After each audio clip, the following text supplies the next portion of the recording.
तो आज का टॉपिक है जीवन का असली अर्थ रुकने में नहीं है बल्कि निरंतर रूप से लगातार आगे चलते रहने में है, आगे बढ़ते रहने में है।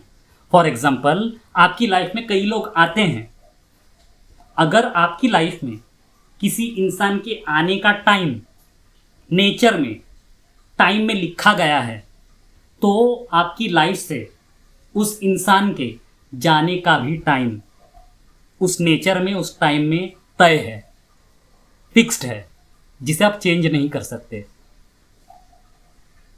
तो अगर आपकी लाइफ में कोई इंसान आता है, कुछ लोग आए हैं, फॉर एग्जांपल वो आपके रिलेटिव्स हो सकते हैं, आपके फ्रेंड्स हो सकते हैं, आपके कलीग्स हो सकते हैं, कोई इंसान ऐसा हो सकता है जो आपका बेस्ट फ्रेंड बन चुका है या फिर बन गया था, बन गई थी। तो उनके साथ, उस बेस्ट फ्रेंड के साथ आपका उठना बैठना, खाना पीना, हंसना खेलना, अपने मन की बातें शेयर करना, अपना टाइम उनके साथ स्पेंड करना, घूमना फिरना, सब कुछ होता है। तो जब वो इंसान आपको छोड़कर जाता है, आपका बेस्ट फ्रेंड आपको छोड़कर जाता है, तो लोनली फील होना, दुख महसूस होना, ये नेचुरल है। बट अगर आपको अपने लाइफ में अटके नहीं रहना है, अगर आप अटक गए उसी चीज़ में, उसकी याद में अटक गए और अपने डेली के कामों को, अपने डेली के कार्यों को ठीक से नहीं किया आपने, तो आप अपने आप को एक काबिल इंसान कैसे बना पाओगे?